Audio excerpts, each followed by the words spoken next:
Vivam! Bem-vindos ao Pergunta Simples, o vosso podcast sobre comunicação. Muito obrigado pela vossa atenta escuta. Convido-os desde já a subscreverem o programa, é gratuito e dá-me ânimo. Pode ser subscrito no Apple Podcast, no Spotify ou mesmo diretamente na página do perguntasimples.com. Todos os comentários são bem-vindos. Esta é a 20ª edição do Pergunta Simples.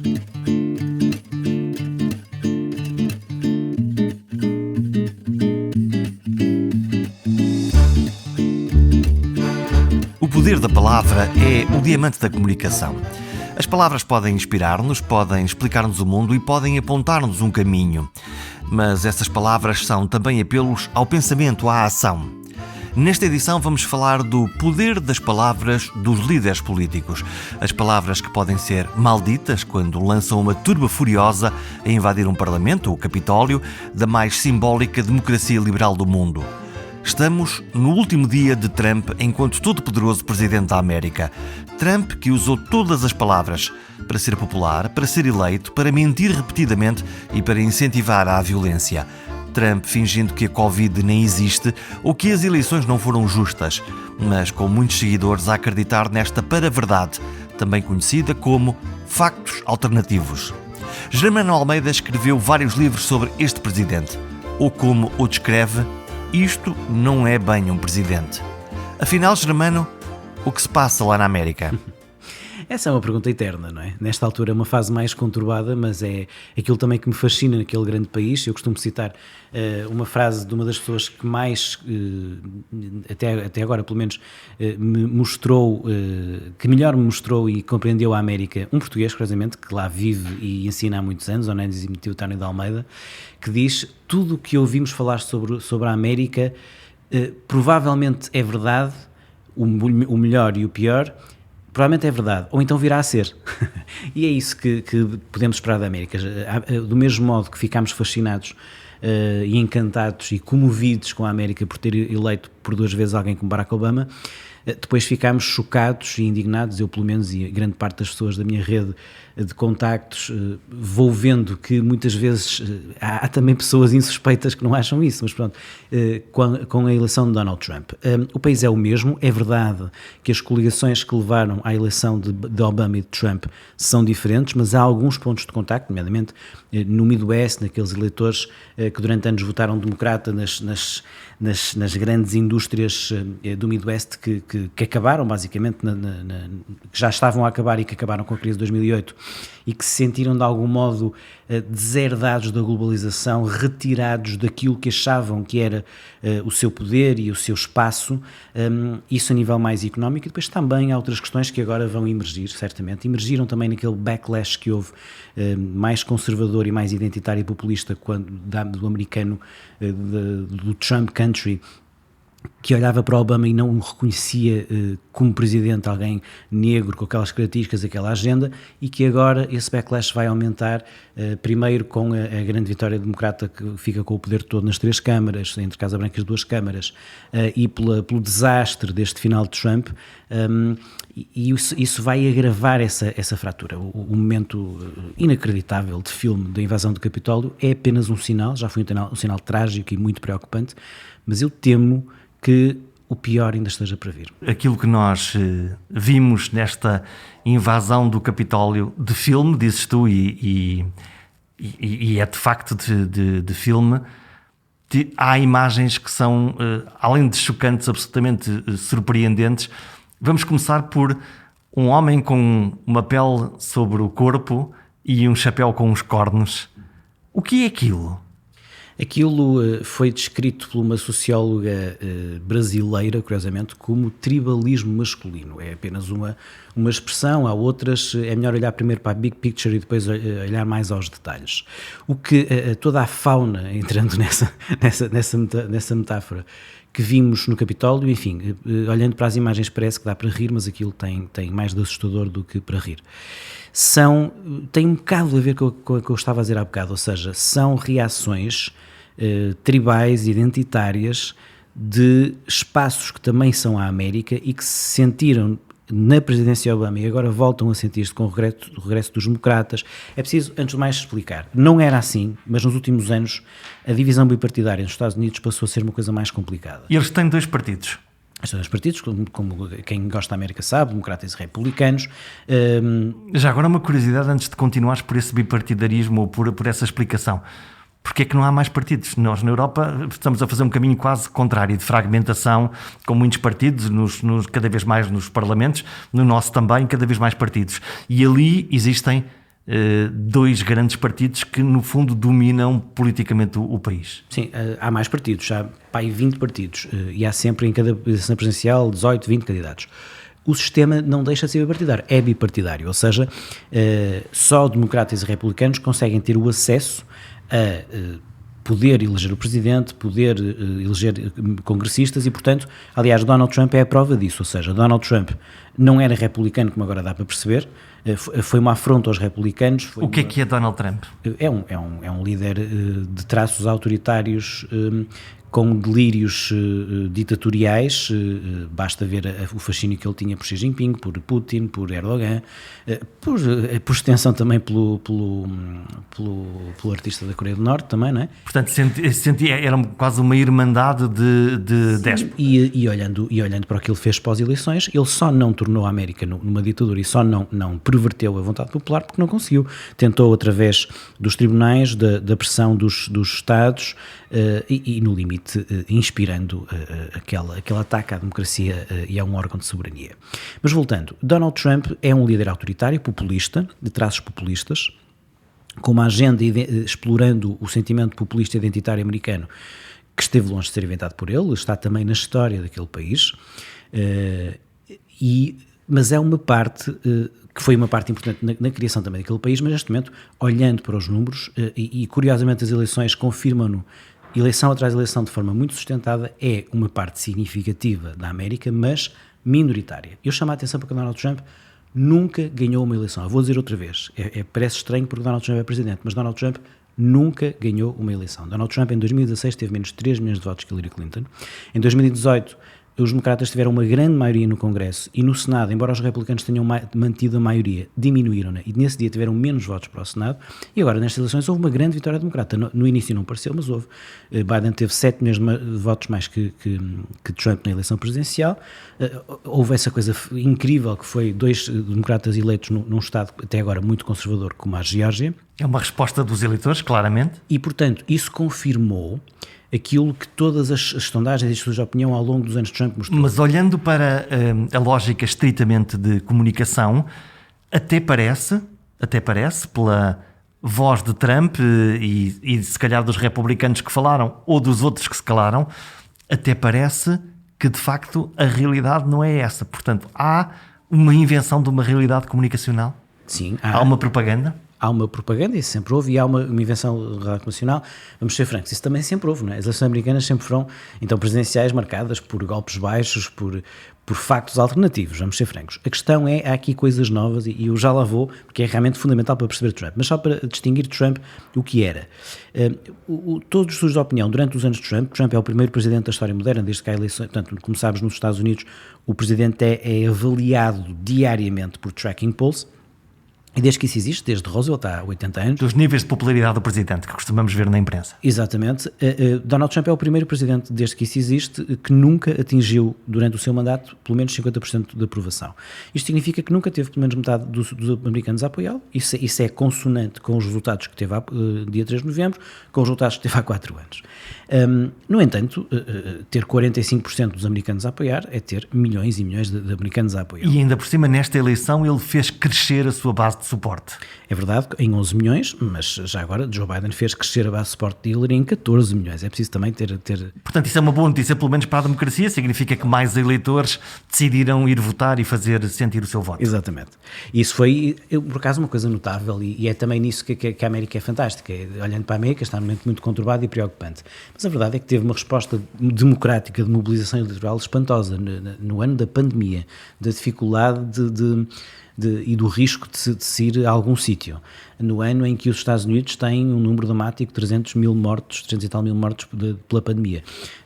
Houve um número absolutamente recorde, em percentagem de participação o maior desde 1900, em número absoluto, obviamente, o maior de sempre. E isso é uma grande força daquele país. É também essa contradição que me atrai nos Estados Unidos. Tem muitos defeitos, mas é uma constante tensão entre as suas virtudes e os seus defeitos.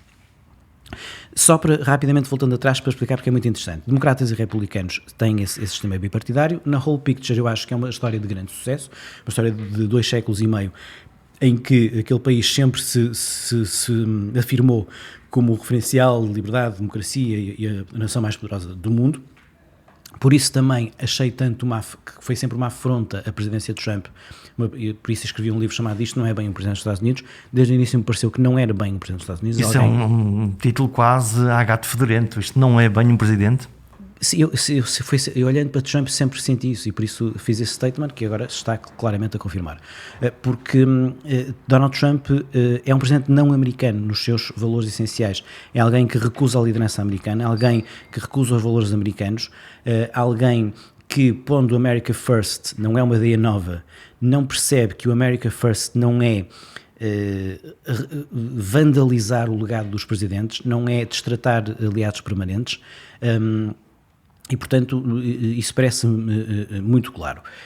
Os últimos tempos estão a agravar um pouco isso, e neste momento o que acontece é que os democratas acabaram, pelo disparate de Trump, por ter o caminho facilitado. Porquê? Porque se tornaram o partido das pessoas que mantém os referenciais democráticos e respeito às instituições. É verdade que muitos republicanos também o mantêm, por exemplo, o Star da Georgia, Brad Raffensperger, que levou com o telefonema do Trump e com muitas expressões, teve uma prova notável. Para quem não sabe, é um telefonema absolutamente lunático de um presidente, no fundo, a dizer: arranja-me aí uns votos que eu preciso. Exatamente. Já depois de muitas pressões ao longo destas semanas, e ele é um republicano com ambições no estado da Geórgia de chegar a governador, e teve um desempenho admirável e exemplar, como ele, muitos outros funcionários intermédios, muitos republicanos também. Portanto, o Partido Republicano está neste momento sobre um grande dilema. Vai resistir à trumpização? Agora é mais fácil porque Trump caiu, mas muitos congressistas republicanos, porque é que ainda, apesar de Trump ter perdido, se mantêm na esfera trumpista? Porque dependem dos votos para continuar.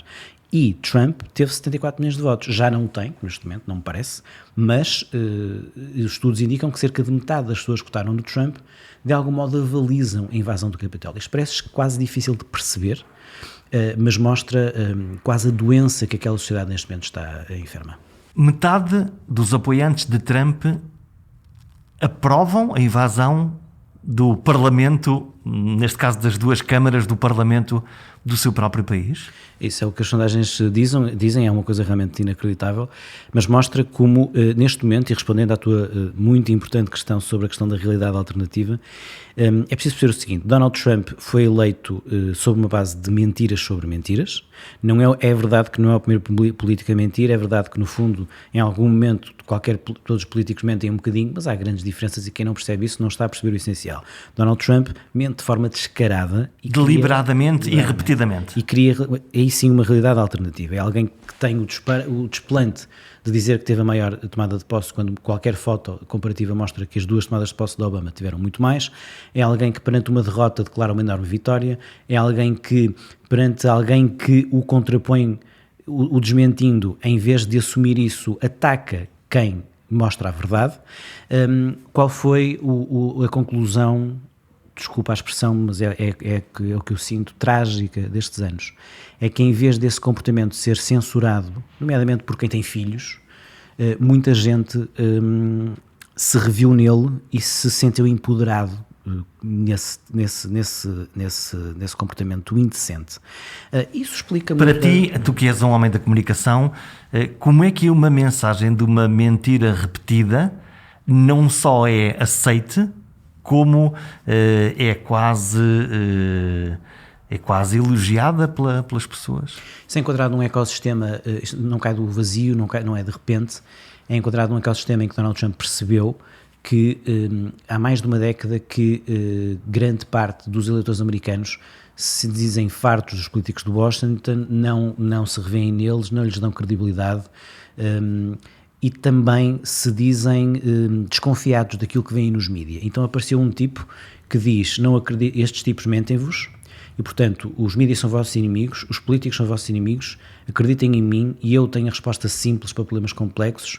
I alone can fix it, foi uma das chaves para a Convenção de 2016, o que é um absoluto disparate, porque aquele sistema de pesos e contrapesos, ninguém faz nada sozinho. Portanto, eu vou lá ao Washington e vou limpar o que lá está a acontecer. Sim, e é uma ideia tentadora, não é? É uma ideia tentadora num mundo complexo, em que para percebermos alguma coisa de essencial temos que estar abertos a mudar os nossos preconceitos, a perceber o outro e encontrar aqui um ponto comum. Isso era muito a conversa de Barack Obama. Donald Trump diz, esses tipos são os falhados, eu sou o maior e vou resolver isto rapidamente. Isso é quase como é que tu caracterizarias o Trump enquanto comunicador, não como político? Obviamente que o Trump, como comunicador, tem talentos óbvios, porque é alguém que conseguiu hipnotizar. Aliás, o Paulo Moura tem um livro muito interessante chamado Hipnose, não exatamente sobre o Trump, é mais sobre a década de 90 e início dos anos 2000, mas sobre a América e sobre a comunicação política na América. E de facto, o presidente americano, como sabes, não há um traço de quem é o líder ideal. O Obama era um líder afetivo, pelo exemplo, racional, profundo, mas ao mesmo tempo carismático e eloquente, e era um líder muito popular. E o Donald Trump é um líder, e o Obama apelava ao sonho, o Trump apelava ao pesadelo e ao medo, o Obama à esperança, e o Trump é um líder agressivo, autoritário, mas ambos com alguns traços parecidos, nomeadamente um grande carisma, um grande magnetismo, um grande poder de comunicação. Obama magnetizava pela sedução, Trump magnetizava pela coação e pela intimidação. Obama propunha o sonho, Trump propunha o pesadelo, mas ambos eram propostas transformadoras. O que é que nos faz, para nós, aos olhos europeus, ouvir Obama e ficar sempre fascinado com Obama, com a maneira como ele diz as coisas, como ele conta as coisas, e ao mesmo tempo ter a sensação de, por um lado, de horror, mas por outro lado eu apanhei-me a ver o primeiro comício de Donald Trump depois da Covid, com ele a fazer declarações do género: se eu pudesse, ia aí abaixo abraçar cada um de vós, um a um, para vos agradecer. Bom, ainda bem que falas sobre o Covid, além, obviamente, da gestão trágica e em muitos aspectos quase criminosa de Trump em relação à Covid. Não foi o único, a verdade é essa. Creio, aliás, que Bolsonaro tem, nesse sentido, mais culpas no cartório que o Trump. Trump, a partir dessa altura, percebeu. E o Trump faz uma coisa que faz muito, que é, perante o mesmo tema, tem duas posições em função de para quem está a falar. Não é? A invasão do Capitólio foi um momento maior, em que no mesmo discurso ele estava a condenar a invasão e a dizer não se pode atacar uma instituição, e por outro lado estava a dizer que amava quem invadiu, e portanto ele estava a fazer dois discursos no mesmo discurso, para duas pessoas, para dois públicos diferentes. Mas para mim um dos momentos, há vários, mas um dos momentos mais indecorosos de Trump é num dos comícios a 2 ou 3 dias da eleição, no Michigan, em que ele, para justificar o número de mortes Covid, a dizer, não, sabem o que é que se passa? É que os médicos nos hospitais ganham extra se declararem uma morte por Covid, e por isso é que há muitas mortes de Covid. Isso é indecente, não há outro termo. E isso, aliás, não consigo perceber, só por uma certa anomia social é que não houve uma reação maior dos médicos americanos em função disso, porque já sei tanta coisa, mas isso acho que é das coisas mais... Um presidente dos Estados Unidos dizer isso numa pandemia sobre os médicos dos hospitais, mas enfim... É interessante, porque é que os europeus gostavam mais de Obama do que de Trump? Porque Obama tinha uma posição na qual nós mais nos revemos do que deve ser um líder público. Deve ser um líder pelo exemplo, deve ser um líder melhor que nós, entre aspas, mais inteligente, mais certinho, a apelar aos melhores valores. Ao melhor de nós e não àquilo que temos medo. Exatamente.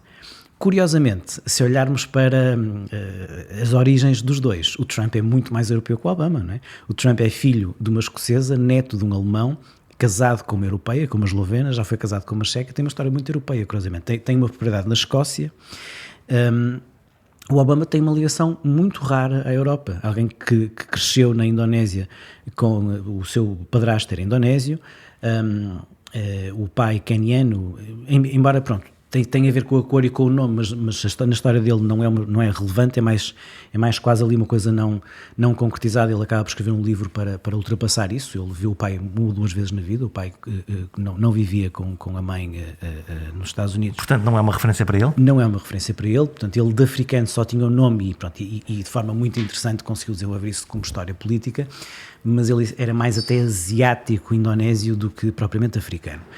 O Trump é muito europeu e, portanto, há um lado que a gente vê nos filmes da imigração europeia para os Estados Unidos que é assim, que é muito agressiva e que há uma parte, e portanto nós também dizermos que somos só Obama e não Trump é mais conto de fadas do que realidade. Olha, já vamos voltar à América e aos Estados Unidos, a Trump e a Obama e agora a Biden, que me interessa também falar. Incrível como ainda não tínhamos falado do novo presidente dos Estados Unidos. É verdade, mas quer dizer, este presidente Biden, com muitíssima experiência política, em termos de comunicação, é um homem muito discreto ou aborrecido? Jorge, eu acho que... ou é o homem certo e, portanto... É isso tudo, ou seja, Joe Biden é a prova que não há uma definição do que deve ser um líder, nem sequer o mesmo líder tem a mesma eficácia em diferentes momentos. Joe Biden é a prova do homem e as suas circunstâncias. Em qualquer outra circunstância, Joe Biden era um candidato desinteressante, longe de ser o melhor. Joe Biden não... Era um belo presidente do Senado e um lugar honorífico do que propriamente um presidente executivo. Sim, é alguém que tentou por 3 vezes, só a terceira conseguiu, é alguém que das outras 2 não teve hipótese nenhuma. Na primeira teve que desistir porque copiou um discurso de um líder inglês, Neil Kinnock. Na segunda vez estava muitos patamares abaixo, tanto do Obama como da Hillary, e também do John Edwards. Sim, porque as pessoas, convém lembrar-se que nas corridas dos democratas, nas primárias, Joe Biden tentou o lugar para se candidatar a presidente da América quando foi a eleição de Obama, em 2008. E já tinha tentado em 88, quando acabou por ser Mike Dukakis o candidato. Em nenhuma das vezes tem hipóteses reais de ser nomeado. Qual é o momento de Joe Biden? É que em 2008, quando Obama bate Hillary, Obama, como jovem, na altura muito jovem, ainda por cima negro, estava a ultrapassar as duas coisas, mas precisava de alguém de cabelos branco, da Real America, com ligação... Para fazer o contraponto, para fazer o contraponto e para segurar o eleitorado branco. Aquilo que se chama o ticket, que Exatamente. São os dois candidatos. Obama nunca chegou a ganhar o voto branco, mas teve sempre muito bom desempenho no voto branco, com votações próximas de 50%, algo que nunca nenhum negro chegou sequer perto, e portanto, e Joe Biden ajudou nisso. E depois, nos 8 anos, eles que depois de uma troca até um pouco azeda de palavras durante a campanha, as coisas valem o que valem, tiveram uma relação mesmo muito boa, e a mantiveram. Agora, porque é que ele é um homem certo nas circunstâncias? Porque Donald Trump levou os Estados Unidos a um disparate tal, a uma conturbação tal, pôs os Estados Unidos num turbilhão de berraria, de discussão, de factos alternativos, que basicamente a América precisava de baixar o tom, pôr água na fervura, de alguém que o outro lado não visse como uma ameaça, e nesse sentido seria muito difícil eleger neste momento uma mulher ou um negro, e Biden é alguém para quem a esfera de Trump, apesar de tudo, apesar de ser democrata, olha e não vê como uma ameaça aquilo que, por exemplo, Hillary ou Kamala Harris podem representar. Portanto, aparece um branco mais velho, com cabelos brancos e com um discurso que é genericamente vamos curar esta ferida, é esta a expressão que ele usa. Exatamente, se os últimos 2 presidentes ofereciam uma proposta transformadora, Obama pelo sonho, Trump pelo pesadelo, ambas propostas muito mobilizadoras das suas tribos, digamos assim, Joe Biden oferece apenas o regresso à decência e é nesse sentido também um presidente de transição, ou seja, de tal modo os 4 anos de Trump retiraram dignidade à função presidencial e retiraram prestígio à América, que a chave agora é devolver uma certa normalidade à Casa Branca, sendo que Joe Biden está no dia 20 de novembro de 2022, daqui a um ano e pouco mais que meio, faz 80 anos, e nesse dia eu acho que vai ser um dia muito simbólico, porque nunca um presidente americano em funções chegou sequer perto dessa idade, e mais ou menos a meio do mandato vamos perceber, eu acho, se ele vai de facto ser um presidente de um só mandato. Se isso acontecer, acontece algo muito raro no ciclo presidencial americano, haver 2 presidentes seguidos só de um mandato. E, portanto, aí aparece uma candidata que pode ser ou não, depende, mas neste momento é a vice-presidente Kamala Harris, que é claramente com sangue na garra, que tem um discurso político, um discurso público, que é um discurso completamente diferente. É um discurso, se quisermos, quase espelho à esquerda daquilo que pode ser uma direita mais agressiva. Ela é claramente de uma ala mais esquerda dos democratas. É menos centrista que Biden, mas não é tão à esquerda que Bernie Sanders ou Elizabeth Warren. Por exemplo, ela na campanha presidencial aceitou donativos de grandes empresas, de super PACs, coisas que o Sanders e o Elizabeth recusaram. Mas na agenda de empoderamento das minorias, a agenda climática, na adesão que teve à questão do Black Lives Matter, aí sim pode enquadrar-se numa ala mais à esquerda. Depois, independentemente, porque mais uma vez estamos numa América de factos alternativos para milhões de americanos, independentemente disso, eu não tenho dúvidas que se o presidente Joe Biden é menos atacável, eu acho que se defende pelo seu perfil mais cinzento e low profile, não tenho grandes dúvidas que um dos bodes expiatórios, um dos alvos preferenciais do trumpismo derrotado que quer voltar será Kamala Harris, por ser mulher, por ser negra, por ser uma eventual candidata em 2024 caso Joe Biden possivelmente não seja recandidato.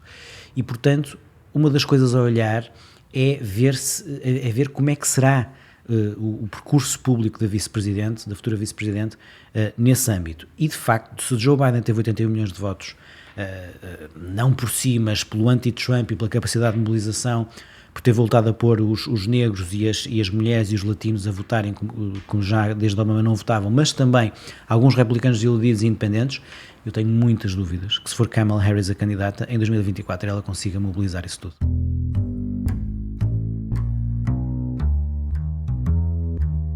A pandemia de Covid atingiu todo o mundo e mesmo a poderosa América resiste com dificuldade.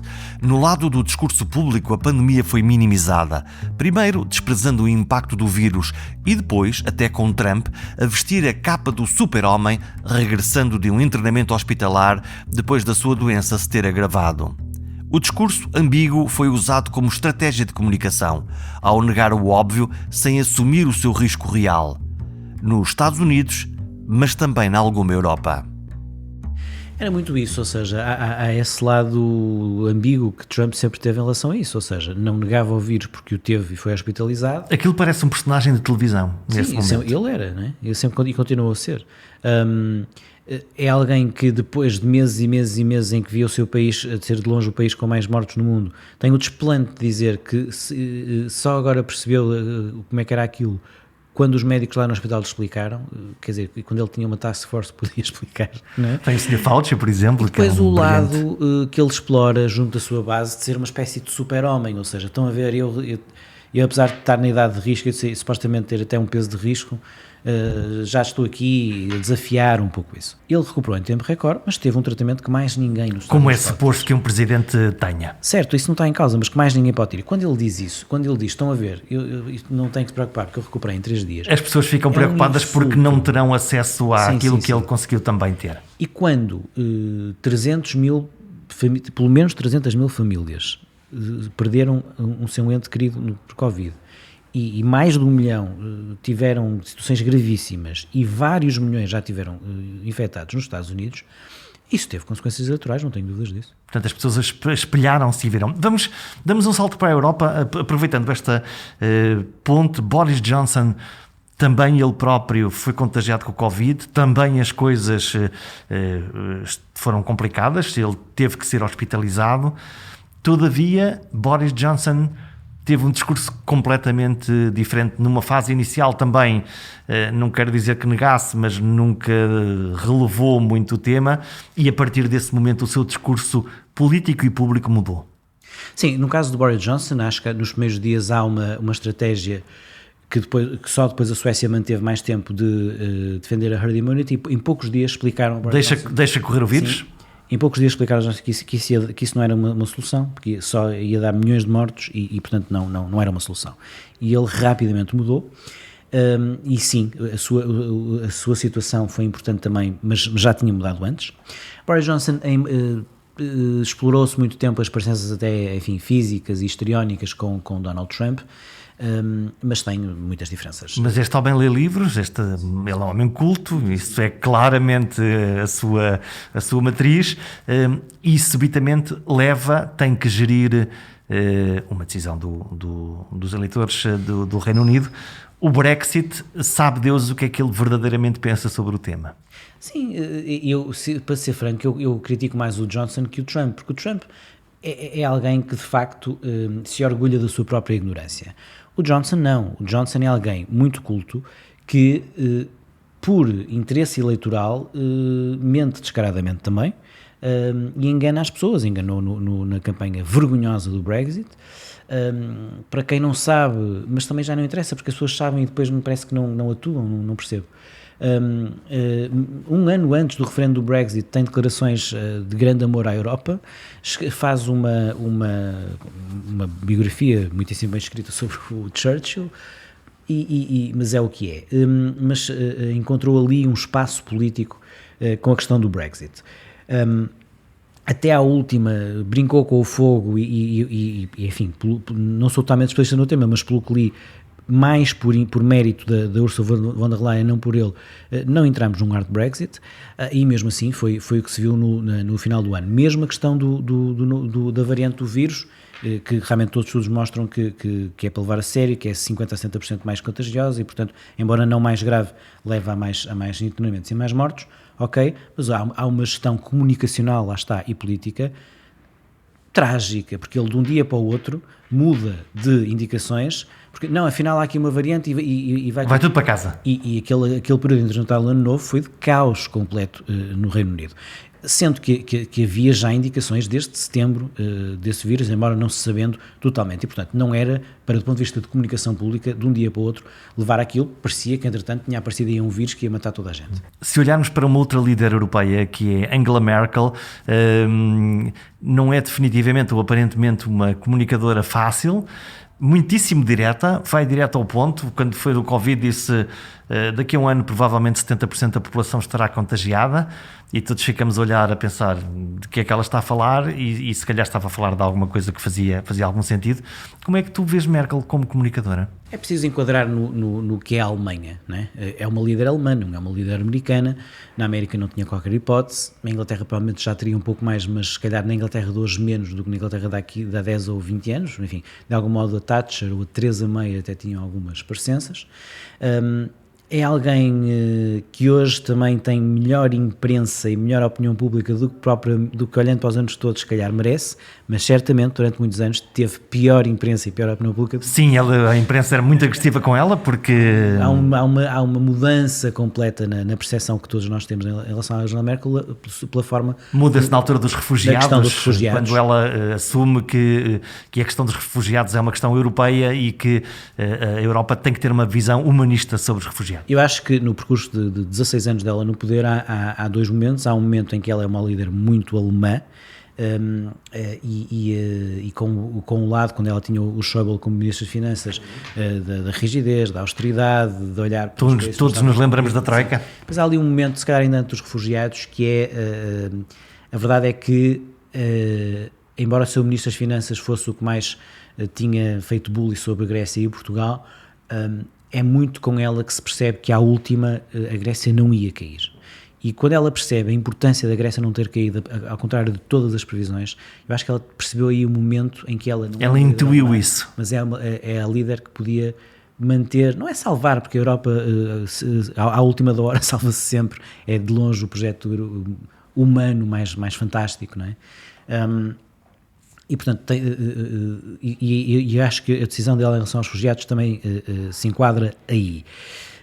Internamente ela pagou, ou seja, é verdade que para a Europa isso foi um grande momento, a nível interno levou a uma radicalização do seu próprio partido à direita e um crescimento da AfD, e isso tem também o seu custo. Para todos nós foi uma grande sorte que nesta crise pandémica que ela ainda lá estivesse. Porque ela assumiu que ia sair sim. e depois o processo de transição não correu... Curiosamente, é incrível como às vezes coisas boas ou más, no momento, lá está, podem ter diferentes conjugações. Eu acho que foi a conjugação perfeita.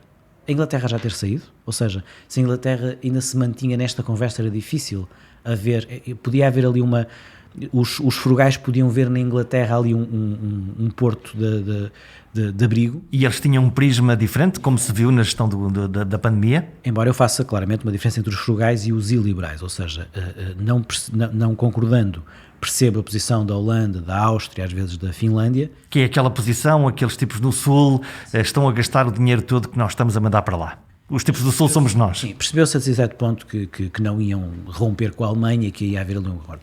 Mais complicada e mais de fundo é a questão da Polónia e da Hungria, porque estamos a falar de uma cultura diferente. Aqui a questão é, claro que a Polónia e a Hungria, olhando para os traços essenciais da União Europeia, se calhar não deviam estar, porque não respeitam algumas das coisas, são democracias iliberais em muitos dos casos. A questão-chave mais funda, que eu não consigo totalmente responder, é se seria ainda pior eles estarem fora. Portanto, é melhor estarem dentro, não cumprindo, do que estarem fora do projeto. E, portanto, indo caminhando para um processo de democracia plena e de respeito pelos valores democráticos. Porque eles, e como voltaram a fazer com o plano de resiliência pós-Covid, sabem que no final do dia precisam mais do projeto europeu do que propriamente têm vantagem em afrontá-lo. E, portanto, fazem um tour de force para tentar ganhar mais qualquer coisa. Desde que haja líderes, Jorge. E houve Merkel, Macron e a Presidente da Comissão, uma pessoa muito eficaz, muito competente, não com a força política de Merkel e de Macron, mas que é também certamente uma das grandes figuras neste momento. Para mim, mais chave ainda do que Merkel, porque a Alemanha é um país bastante seguro, com as duas coisas, portanto, claramente com uma extrema-direita assustadora, mas também com forças democráticas muito fortes que vão ser prevalecentes. Embora assuste a questão da idade, não é? É incrível a quantidade de jovens porque não têm memória do nazismo, que votam na AfD. As novas gerações claramente com um prisma, com uma base de suporte importante aos projetos de extrema-direita. Mas, para mim, o momento-chave, que é já posterior a Brexit e a Trump, é a vitória de Macron sobre Marine Le Pen em França. Que foi a possibilidade próxima de que uma líder europeia de extrema-direita pudesse chegar à presidência da República, neste caso. Sim, eu estou convencido que Mélenchon ou não ganhava a Marine Le Pen na segunda volta, ou se ganhava, tem também uma posição muito anti-europeia, embora do outro lado.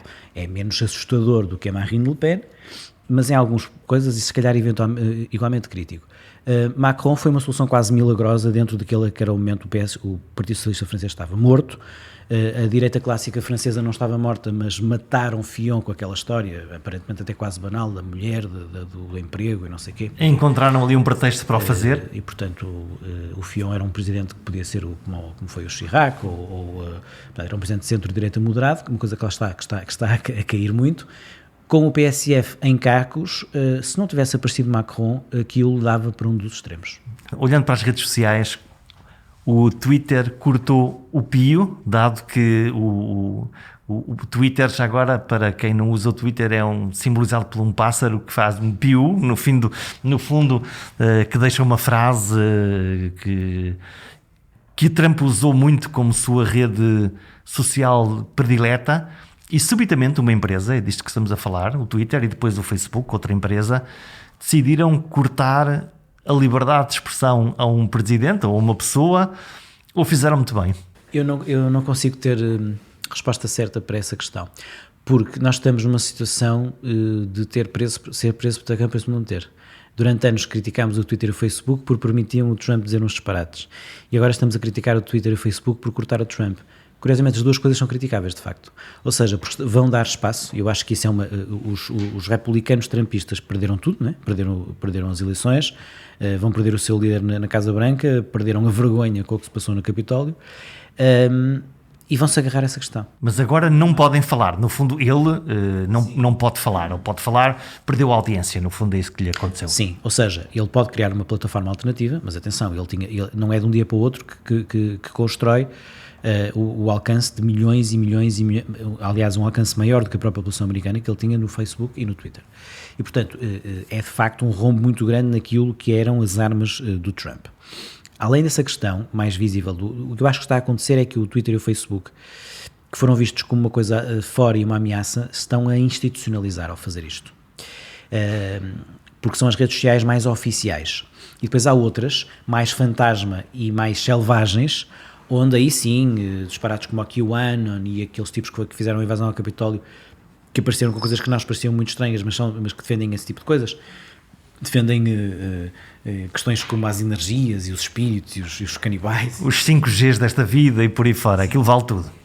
E que perante esse tipo de coisas a pessoa fica a rir, mas depois vê o Presidente dos Estados Unidos dizer que eles são muito boas pessoas, defendem um bom governo e que é uma honra para ele ser apoiado por eles. Como é que ele faz isso? Porque percebe que isso tem uma dimensão maior do que nós pensávamos que tinha. E portanto, eles nunca tiveram espaço no mainstream, pela primeira vez sentiram-se legitimados por um presidente, e por isso aconteceu o que aconteceu. No meio mediático é a mesma coisa, não tem espaço no meio mediático mainstream, e agora vão deixar de ter espaço no meio digital mainstream. E então, o que é que vai fazer? Eles estavam no Parler. O Parler é uma app que estava alojada nos grandes servidores e nas grandes plataformas, na Amazon, no Google. A Amazon e a Google estão a bloquear o Parler enquanto o Parler não fizer uma moderação das suas publicações. Aquilo que foi obrigado a fazer o Twitter e o Facebook, aliás, por exemplo, ainda esta manhã estive a ver uma notícia sobre isso, no caso da Alemanha, por exemplo, se o Twitter tiver uma publicação que falsa ou que tem que ser retirada, tem 24 horas para o fazer, e se não, existe uma fortíssima multa para impor isso. Pelo contrário, nos Estados Unidos a ideia é de autorregulação e que as plataformas, no fundo, decidem o que devem fazer, e desta vez tomaram uma decisão radical, que é cortar a voz ao presidente. Repara uma coisa, quando nós sabemos que existem demónios, nós podemos ter duas hipóteses. Uma é fechá-los numa caixa e nunca tentar abrir a caixa, e outra é tentar lidar com isso e transformar esses demónios em algo mais habitável. Não é fácil. Eu não tenho resposta para isto. O que eu sei é que ao tentarmos fechar os demónios nessa caixa, quando aparece um tipo como o Trump que os abre, eles ficam ainda mais agressivos. E é o que se vai passar. Ou seja, eles vão transformar o Trump num mártir da liberdade de expressão. É uma ironia da história, mas é o que vai acontecer. E já está a acontecer, estão a lançar hashtags como nova censura, e estão a associar o regresso dos democratas ao poder, os big media, como já estavam a fazer, agora os big tech, e nós estamos aqui com dois mundos. O mundo das pessoas que respeitam as instituições, que acreditam nos mídia, embora não concordem com tudo que vejam, mas acreditam. Quando veem na CNN que o Biden ganhou a Geórgia, não vão achar que isso é uma conspiração de quem come crianças ao pequeno almoço. Acham mesmo que é assim. Mas há pessoas que dizem isso. Aliás, ontem estava a ler uma coisa interessantíssima, que é, na história, há uma grande recorrência de quem acredita nas conspirações achar que a elite come criancinhas ao pequeno almoço. Isto não é uma piada. Existe. E, portanto, é o que estão a dizer dos democratas. E também, e essas pessoas que se colocam, porque estão zangadas com a vida, com o mundo, que acharam que tiveram oportunidades, essas pessoas tendem a empoderar-se quando se juntam, sozinhas perante a realidade objetiva, amedrontavam-se. A partir do momento em que se juntam, há uma ideia de turba, e isso isso tende a agravar-se. E, portanto, podem bloquear o Trump no Twitter e no Facebook, eles vão encontrar aliás, há duas televisões americanas com uma grande dimensão que podem acolher o Trump, não é? Uma é One America. E a Fox News habitualmente, embora a Fox News mudou agora, de rumo. Porquê? Porque a Fox News, embora perceba que também não pode perder o Trump completamente, porque precisa dele para as audiências. Não deixa de querer ser o canal institucional da direita conservadora. Exatamente, e a Fox News é um canal de notícias. A Fox News porque tinha a indicação que o Biden ganhou o Arizona. Não pode dizer que o Trump ganhou o Arizona quando o Biden ganhou o Arizona. O que pode é trazer lá os outros gajos depois a dizer que houve fraude e não sei o quê. Mas diz que ganhou o Arizona. E se tinha sondagens a dizer que um facto é um facto. Punha as sondagens e, portanto, olhando para as sondagens da Fox News, elas são inatacáveis. Quando o Biden estava à frente, estava à frente. Quando estava o Trump. E, portanto, há aqui E esses dois mundos que vimos em França com os coletes amarelos a contestar o Macron, que vimos no Brexit. Então, no Brexit é incrível. Tu pões num mapa do Reino Unido, os Estados com mais licenciados votaram pelo Remain, os Estados sem licenciados votaram no Brexit. Depois, nos mapas americanos, incrível a questão entre condados rurais e condados urbanos, é incrível. Parecem claramente. A Geórgia, o Biden ganhou na Geórgia e agora os senadores democratas, mas em 50 condados da Geórgia, 43 são vermelhos republicanos, mas rurais com pouca população. E 7 ou 8 condados de Atlanta, com mais de metade da população de todo o estado, são urbanos democrata. São dois mundos numa pequena porção de terreno. Vamos fechar esta nossa conversa olhando para a tua experiência como comentador de televisão e também como um ator, escrevendo livros sobre o Trump e o teu Facebook é também um bom espelho disso. Explicar a realidade aos cidadãos que não conhecem esta realidade. Na tua lista de comentários no teu Facebook, o que é que tu encontras? Não, na minha página pessoal nunca tive nada de muito especial, porque são pessoas que ou que me conhecem pessoalmente, ou conhecem o meu trabalho, ou têm interesse. Não há uma consonância 100% de opiniões, mas não há... Porque a minha percepção é que em pessoas que têm uma exposição pública, como é o teu caso, existem exatamente esses membros da audiência que se interessam pelo que tu escreves ou do que tu falas e, portanto, concordam ou não concordam, e depois aparecem aquilo que eu posso chamar os comentadores das caixas de comentários que comentam qualquer coisa a despropósito, usando normalmente uma linguagem que não é propriamente o timbre de que é que se fala. Olhando para as caixas dos jornais digitais é muito claro isso, olhando para os nossos Facebooks também. Sim, na minha página pessoal, como te disse, não, raríssimo haver ter algum episódio desagradável, quase nunca tive. O mesmo conteúdo, por exemplo, na página da SIC Notícias, aí sim, não é? No Twitter já é diferente, porque no Twitter, embora possa haver comentários, não há propriamente uma interação, a pessoa não está a falar... E aí vejo que o Twitter tem ali uma fauna diferente. O meu Facebook eu consigo, de alguma maneira, mantê-lo num espaço frequentável entre colegas de profissão, amigos pessoais, pessoas que não são conhecidas, mas de quem eu tenho algum tipo de referências. Mas há uma raiva nos comentários, quer dizer, crescente é a minha sensação exatamente nas caixas de comentários que estão abertas. Sim, acho que houve uma outra pessoa que escreveu para a SIC a dizer que eu não podia dizer que o Biden tinha ganho as eleições porque ganhou o Trump. Quem a pessoa faz isto, não é? Quem é que a pessoa vai fazer isto, não é? E no meu Twitter também, às vezes diziam-me que eu era um pseudo-jornalista porque estava a dizer que o Biden estava a ganhar. São pessoas, não há muitas, mas há algumas em Portugal, que também acreditam na tese da fraude. O que é que a pessoa vai fazer? Acreditar, ter fé, confiar no outro. A linguagem é o veículo principal da comunicação entre seres humanos. A comunicação pode estar cheia de coisas boas ou de perigosas especulações. Afinal, muitas mentiras são tão bem embrulhadas em histórias que as suas narrativas são percebidas como verdadeiras. É preciso estar atento e perguntar. Perguntar muito. Perguntar simples. Perguntar sempre.